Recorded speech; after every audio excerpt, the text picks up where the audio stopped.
Hello po, good evening. Hi Aldous, thank you so much. Isang napaka-privilege na ma-invite ako sa iyong interview because ang aking advocacy is to really cater more people, help more people, and educate more people so they will understand the value of true health and wellness. Maraming salamat, Aldous, sa invitasyon mo. Thank you, Ate Susan. So, Ate Susan, paano po na kayo nagsimula po sa Kangen at paano po nyo discover ang Kangen?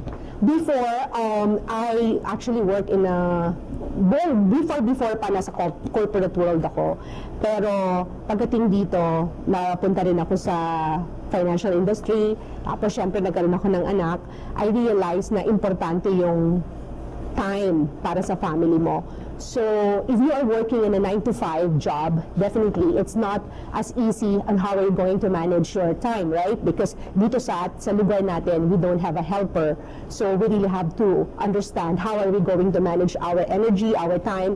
And I discovered that this kind of business or this kind of job will help me achieve that goal wherein I can help people. I can also have time with my family, with myself, and at the same time, help my husband earn money. And hindi lang yun, mas malaki yung sakop niya in terms of adding value to people. Kasi hindi nga siya 9-to-5 job. So yun yung naging deciding factor ko why I took this opportunity. Nabanggit mo yung time value, no? At saka family kanina, yung pinaka-basic po sa dito po, sa isang family po.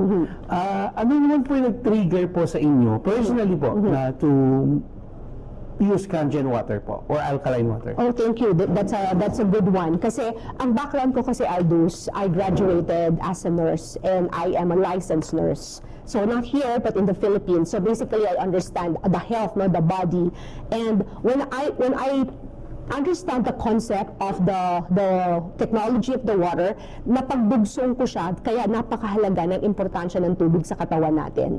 So, when I talk about Kangen water machine, I don't talk about the machine itself. I talk about the body, I talk about the health of a person, ano ang relevance ng tubig doon sa katawan natin. So, they will understand, no? Kasi kahit masabihin ko na this is a good machine, if they don't understand the value of the health correlated doon sa machine, they will not get it. Parang cellphone. Even if you have the high technology cellphone and you don't know how to make use of the cellphone, paano mo siya gagamitin, hindi mo maiintindihan paano mo siya may-utilize. So in the same manner, ganun din yung machine natin. Kailangan mag-connect yung katawan mo at saka yung machine, paano siya magtutulungan in terms of producing healthy water and bakit importante siya doon sa kalusugan natin. So ganun ko siya dinidesign.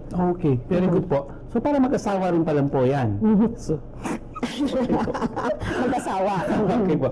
So, yung machine na binabanggit po natin, paki-expound po. Ano po yung machine na sinasabi po natin? The machine kasi itself, it's called, the process of the machine is electrolysis. And when we talk about electrolysis, we're not adding chemicals. So, it is something that is separating the negative ions and the positive ions in the machine. So basically, ang kailangan ng katawan natin, Aldous, is negative ions. Negative ions. Diba? Saan ba natin nakukuha yung negative ions? Nakukuha natin yan sa prutas, sa gulay. You know, if you are in a healthy environment, and if you are, nandun ka sa dagat, nasa bundok ka, yung walang pollution, that's negative ions. Hindi mo yan makukuha sa dead water. Hindi mo yan makukuha sa bottled water because the bottled water, hindi siya negative ions. So, yun ang importansya. Ang importansya is maintindihan ng tao na, oh, I need negative ions. Kasi parang battery tayo, Aldous, eh. We're like, ang katawan natin is like a battery. So, ang kailangan natin is ma-charge tayo. So, yun yung importansya na maiintindihan dapat ng tao. Kaya pala, pag iniinom ko to, parang energetic talaga ako. Kasi bakit? Because we are getting the negatively charged ions water. Okay. Ionizer nga kung tawagin siya. Ionizer, yes po. Point po yun. That's the word. So, sa ionizer po, Susan, ano ang pinagkaiba ng Kangen water o alkaline water o sa regular water? Ang pagtawag sa tubig natin, may iba-ibang process, right? So, may mga tinatawag na distilled, may tinatawag na purified, may tinatawag na mineral, may reverse osmosis. So, ito, hindi siya process nga eh. Kasi pag tinawag na process, Aldous, ibig sabihin nun, naglagay ka na ng mga chemical added.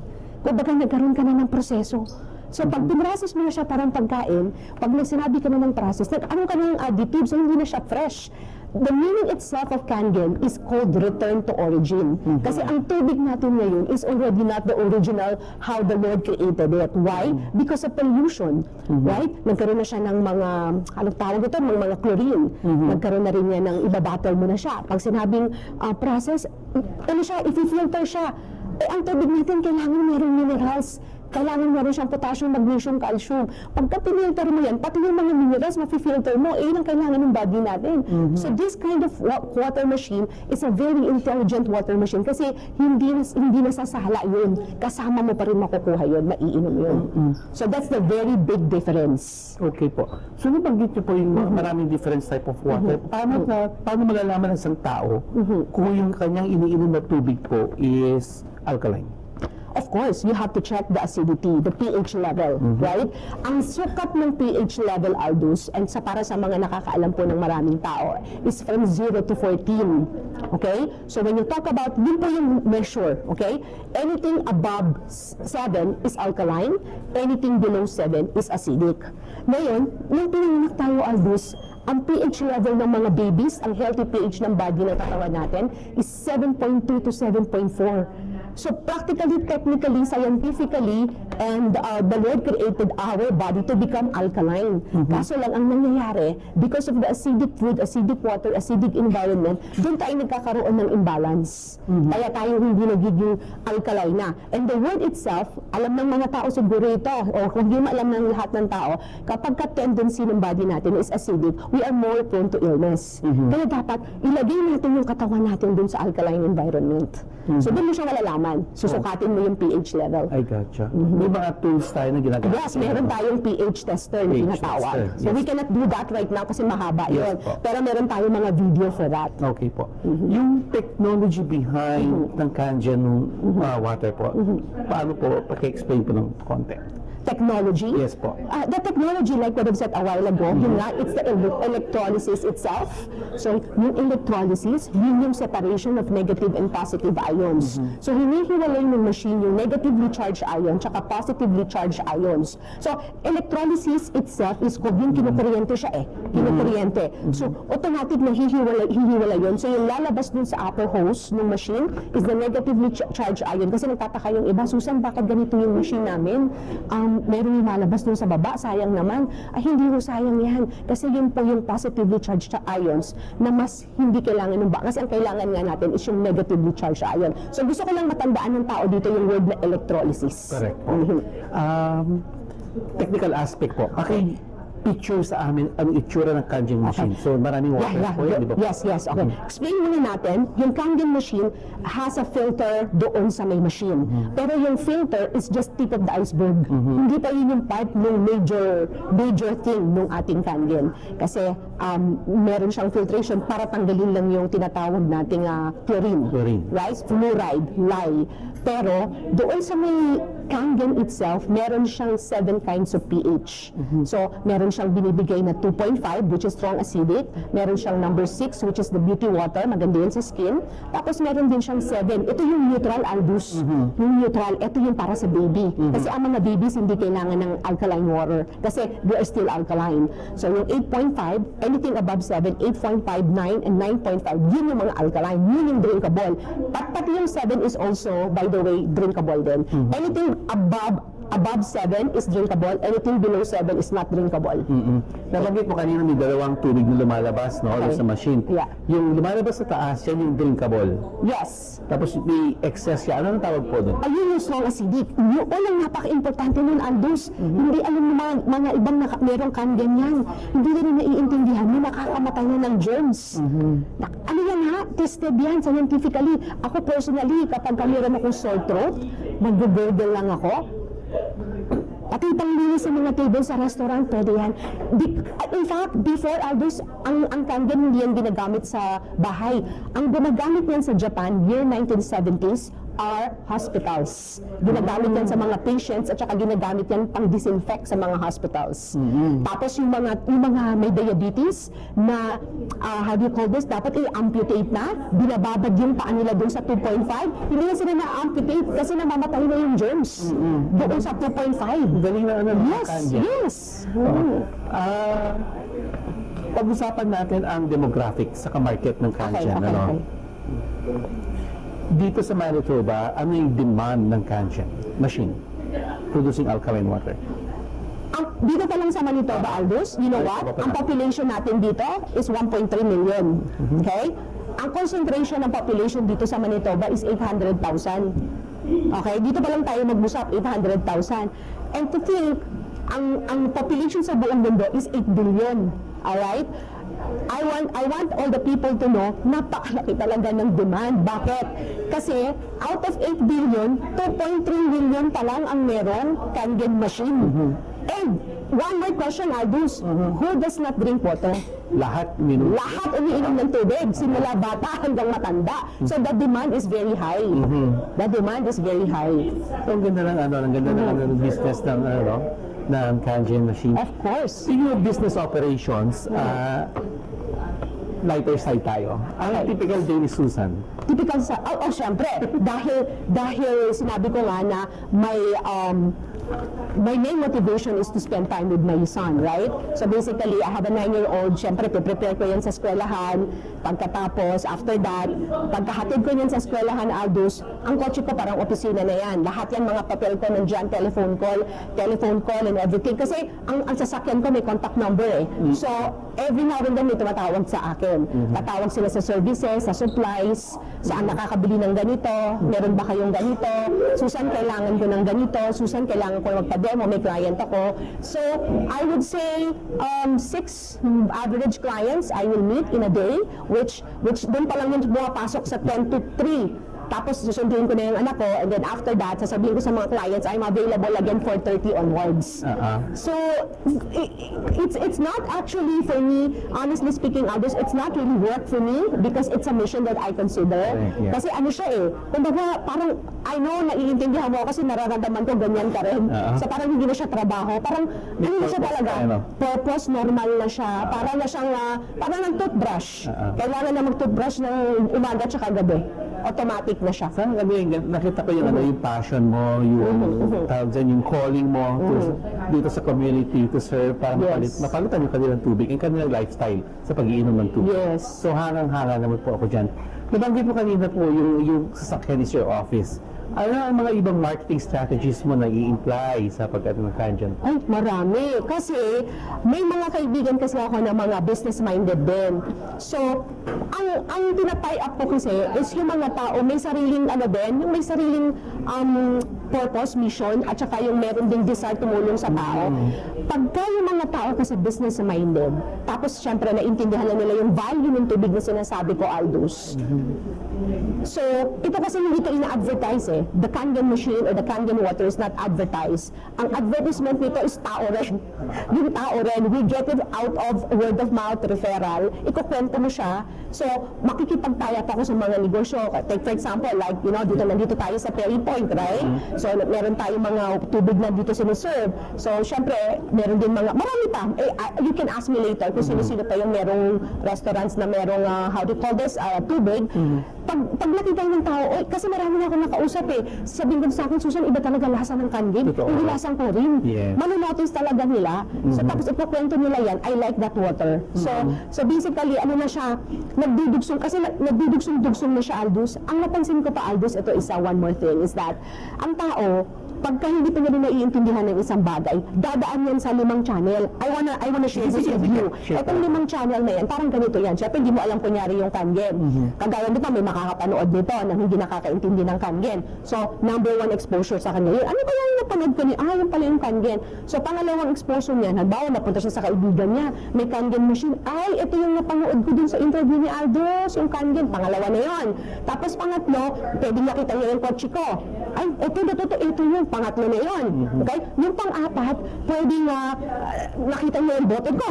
Pang-apat or pang-lima, pinag-uusapan sa trabaho. Yung pang-lima, bibili na siya. Totoo yun. So, ganun siya. Ganun ang tao, ganun tayo. Yes. Parang pagkain din yan. So, parang sini din yan. Nag-bombard ka. Kasi it's ano yan parang program yan sa brain. It's a program sa brain. So, kaya kailangan, continuous ka lang. Bakit yung ibang companies na sikat, right, no? San Miguel, Jollibee, Coke, etc., etc. They are already popular but they don't stop, right? They don't stop. They still do it. Kasi kailangan may recall. Kailangan hindi nalilimutan ng tao. So, kailangan visibility. Tama ka. At saka pinag-uusapan siya. Saka yung consistency. Consistency. Yes. So, ang galing ng ang galing ng marketing strategy mo, no? So, both traditional and yung newer version, which is social media. Yes. Then nakikita yung sasakyan mo over the city of Winnipeg. Then pinag-uusapan ka. Yes. Ang ganda nga ng style, both household and corporate ang strategy mo. So, Thank you. yung partnership about sa mga restaurants sa banggit mo and collaborations, paano mo ito na-handle? Madali lang siya. Kasi pag ikaw distributor ka na Aldos, definitely, kapag may bumili doon sa may kung sino man yon, kung sino man yung may restaurant owner, salon owner, or whatever, health coach, kung sino man yung bibili doon, kasi kailangan kasi ganito yan Aldos para makuha mo kasi yung attention ng tao, kailangan maintindihan niya yung what's in it for me. Right? What's in it for me? Hindi kasi pwedeng puro sa'yo lang. Kailangan win-win kayo. So you have to understand na pagka na-promote niya ito at kumuha ito because of his advertisement, meron siyang certain amount na meron siyang makukuha doon. We can discuss that later. So, meron siyang supplemental income. Correct. And it's an added value dun sa taong tutulong sa akin. Kasi imagine naman, Aldous, 1.3 million, I cannot handle that. So I really need people to help me to promote this. Kaya I'm so happy na you are doing this because I know also that you are also doing this. Actually, mas maaga ka na ganito kaysa sa akin. So I'm so happy kasi nagtutulungan talaga tayo. Kasi Aldous, hindi naman lahat nakakilala ko, kakilala mo. Right? Hindi lahat ng kakilala ng tao ito, kilala niya. So, kailangan natin mag-teamwork. Yes po. Right? Tama po yung word po ni Ate Susan, teamwork and networking. It is the who and the how we'll follow. No? Yes, correct. Okay po. So, isang testimonial lang po Ate Susan na nakaka-intig sa iyong puso na narinig mo sa isang kliyente po. Ay, actually, puro health Puro health.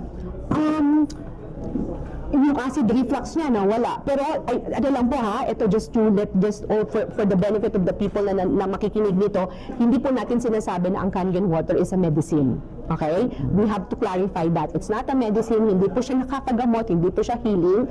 But the point here is that you have to bring back the healthy environment of the body. Kasi pag nasa healthy environment na po yung katawan natin, mabilis siyang magkakaroon ng automatic na healing process. Okay? Magkakaroon siya ng automatic na healing process. So pag hindi mo tinutunin yung katawan mo, definitely, hindi siya mabilis makaka-recuperate. So kailangan bumalik siya dun sa healthy environment para yung healing process mabilis. So yung tanong mo, marami acid reflux, gout, meron nga yung monthly period hindi regular, naging regular, migraine, tapos gumanda yung tulog, sumarap yung tulog, guminhawa, naging energetic, pagising ng umaga. So marami. Libo-libo ng story. Pero yun yung personal na narinig ko sa mga clients na I'm so happy. Ako lang, personal testimony ko lang the other day, ang lalamunan ko, so acidic, alam mo yun, hindi naman ako nag-throw up, pero parang yung acidic, parang lasang nag-throw up ka. Sabi ko, pag ganito, tumataas yung acid. So what I did, 2 glasses of Kangen water. Done. It's gone. It's very, kasi for you to be able to understand what I'm talking about, you have to experience it yourself. Tama. Hindi natin maiintindihan yan at hindi natin malalaman kung hindi tayo mismo yung iinom. Tama po kayo. And in personal note po, nung COVID po, Ate Susan, ang ganda ng Kangen water, ng alkaline water sa katawan natin. Yes. Siya, nagkaroon ng immunity. Yes. And of course, another secret for Kangen water is the beauty water. So, maraming tao bumibili ng mga pang moisturizer. Yes. Ang Kangen machine po may beauty water po yan. Pakibanggit lang po, saglit lang po. Ang galing-galing naman ang question ni Aldous. Talagang, ito talaga siguro yung na-highlight mo sa mga buyers mo. Ang beauty water po, ang pH po niyan is 6. Ang pH po ng balat natin is 5.5. So, nagmamatch po yung pH ng skin natin tsaka yung pH ng beauty water sa balat. Tama yung ginamit na word ni Aldous, yung moisturizer. Nakaka-moisturize po talaga siya. Hindi lang siya nakaka-moisturize, kahit nga po sa buhok, pwede siya maging parang conditioner. So, pag may dryness po kayo, mapapifeel niyo po yan, yung inyong balat parang nagpa-tighten. Yung pores niyo po parang bumabanat siya. So, mapipeel niyo po talaga, it's unlimited toner, Aldous. Unlimited toner. Yeah, that's the right word. Yes po. Last two questions po, Ate Susan. Ano po nakikita natin for future po about Kangen dito po sa Manitoba? Or the whole Canada? All over the world. Manitoba, Canada, and all over the world. Again, napakalaki po ng opportunity ng market dito ng ating Kangen water machine because sino ba naman po ang hindi nainom ng tubig? Lahat po ng tao nainom ng tubig. So, importante po na maintindihan ng tao na ano po ba ang difference? Actually, is that the last question? Kasi meron pa akong i-inject ko lang siya, no? Kasi ganito yan. Did you know that, according to National Geographic, meron tayong 50 billion Aldous water bottle. Imagine that. Picture mo yun sa isip niyo. 50 billion water bottles every year. Napupunta po yan sa environment. Because of the water bottles, a year 50 billion. At ito ang nakakadurog sa puso ko. US lang yun. Yes. US lang yun. Hinahanap ko nga yung all over the world, hindi ko makita eh. 50 billion water bottles per year. 1,500 per second ang nakukonsume ng water bottles. Bago po yan ma-degrade, it will take 1,000 years. And then, ang nare-recycle lang po dyan is 12%. Saan po pupunta yung iba? Babalik po yan sa environment, pupunta po yan sa dagat, kakainin po yan ng isda, at yung isda po kakainin natin. So we're talking about the physical, the environmental aspect. Yung physical, hindi pa natin pinag-uusapan. Yung physical po, alam naman po natin to, ang plastic is a chemical. So imagine niyo po yung water bottle, ilang taon, hindi natin alam, meron nga ako nakausap eh. Alam niyo ba, ate, yung mga water bottle na nilagay namin dun sa may pinapile up daw nila dun sa grocery. Ilang summer, ilang winter na nakadaan. Ilang summer, ilang winter na ang nakadaan. So hindi mo alam kung ilang taon na yun nandoon kasi inumin mo. At pag pinihit mo yung takip, Aldous, may mga particles na bumababa dun sa plastic. Wow. Yung mga plastic na yun, pupunta yun sa tubig at pag ininom mo yun, pupunta yun sa bloodstream mo. So ano ngayon ang mangyayari? May plastic na siya, may plastic pa siyang iinumin, ang kidney nila yun at saka liver mo ang magsasuffer. Yes po. So yun yung kailangan maintindihan ng tao. So pag naiintindihan mo yun, 50 billion water bottles a year. Wow. And then, wag natin gawing filter yung ating katawan. Merong machine na dapat na gumagawa nun para sa katawan natin. So, it's very important na maintindihan po yun, environmental aspect and physical aspect ng katawan natin. Kaya, I really strongly recommend na talaga humihingi po talaga ako ng I'm looking forward for those people who are really have a heart to help people kasi hindi naman kung natin to kaya, Aldous eh. Kailangan natin talaga ng katulong na will really help us para maisabi. Kasi marami pang hindi nakakaalam eh. Marami pa. Hindi ko na mabibigay yung porsyento pero marami pang hindi nakakaalam. So, we have to tell this to more people. Last question po. Halimbawa po, may isa tayo ngayon, viewers po na gustong maging distributor o maging user ng Kangen. Ano po yung may offer po natin sa kanila po? Meron tayong number one, pag meron kayong desire, number one, of course, you have to be the product of the product. Number one, kailangan dapat magkaroon din kayo ng machine kasi kailangan maipaliwanag nyo kung ano yung sinasabi ko dito kasi ito po hindi na po ito scripted eh. Kung baga galing na to sa puso, galing na yan sa isip. Hindi na yan binasa mo dahil nagawa mo na siya, na-experience mo na siya, and then pag meron ka ng machine, na-experience mo na rin yun, ito po, ang style na po ng pag-offer nito sa mga buyers, hindi na po ito yung, hello, Aldous, bumili ka ng Kangen machine, hindi na po ganun ang style. Ang mga tao na po ang lumalapit sa atin. Susan, ang ganda ng tubig. Gusto ko yan. Napansin ko yan, nakita kita. Susan, nakita ko yun sa kaibigan ko sa kapitbahay namin. That's how are we going to make people come to us. Because, ano po ito sila na yung lalapit sa atin. So, have the machine, make people know that you are doing this business, and then number 3, may corresponding referral system po tayo. So, may referral po ang business natin. So, we can also discuss that probably sa ibang ano natin. Kasi meron naman tayo Aldous Zoom every week. Yes po. So, pwede natin i-discuss din yon kasi mahaba yun, mahaba nun. Pero to give an idea lang, para sa short like take for example, yung top of the line natin, yung K8, yun kasi yung top of the line. Pag meron ng isang buyer, meron kang $390 doon, Aldous. Maximum of $2,340 per buyer. Kaya, most likely, pwede kang kumita ng more or less 2,000 additional per month. Pero of course, depende yan sa discard mo. Yes po. Any final words po, Ate Susan? Paano kayo makakontakt? Ano Facebook account ninyo? Phone number, TikTok, Instagram, anything po. Again, I would like to thank you, Aldous, for inviting me. Kasi naniniwala ako na maraming papadaanin ni Lord itong interview na to sa mga taong hungry at saka nagde-decide na mag-iisip ano yung pwede nilang magawa sa buhay nila. Kasi believer ako ng ganyan Dahil naman ang prayer ko palagi, Aldous, for those people to lead me na nangangailangan sa akin, at saka for those people na kailangan ko. Kailangan win-win. Kailangan may give and take. Yes. Right? So, pwede po kayong tumawag sa contact number ko po, 204-930-9828. Tapos po, meron po akong business page na Kangen Motor Manitoba. And then, meron din po akong Facebook na Susan Di Mayuga Arcega. And of course, ano naman po yan, yung ano po ito global. So kung meron tayong market po sa ibang bansa, meron po tayong 43 offices worldwide. So pwede po tayong mag-cater, hindi lang po tapang Manitoba, buong mundo po ang market natin. So meron pa tayong 8 billion minus 2.3 million. Napakalaki pa ng ating kakausapin. So, I really need help for those people who would want to help other people. And don't worry because meron naman po tayong training dyan every week.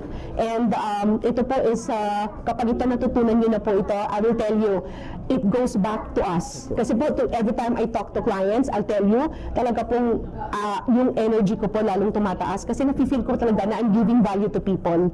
No, kumbaga, sabi nga natin, yung money is secondary. Kasi money is just a reward, a bonus. Ang importante dito is yung sense of purpose mo, bakit mo ginagawa ito, at saka na natatandaan ka ng tao na ito yung sinabi ni Susan na nakatulong talaga sa akin. Yung matatandaan ka ng tao, Aldous, na not because of the money that they got from na nakuha nila, but because yung naitulong mo sa kanila. Yeah, nag-iwan po kayo ng isang legacy po. No, that's the right word, the legacy. Yes, po. And yung legacy po yun ipapas po sa another person. Yes, that's right. Correct, Aldous. Ayun po. Thank you po, Ate Susan, sa pag-guest po dito sa ating show na 899 Action Center. Dito po sa 899 Action Center, may problema kayo, may solusyon kayo. Yes. Salamat po. Drink Kangen water every day. Make sure, change your life. Alright, thank you. 2 to 3 liters of water per day. Okay, thanks.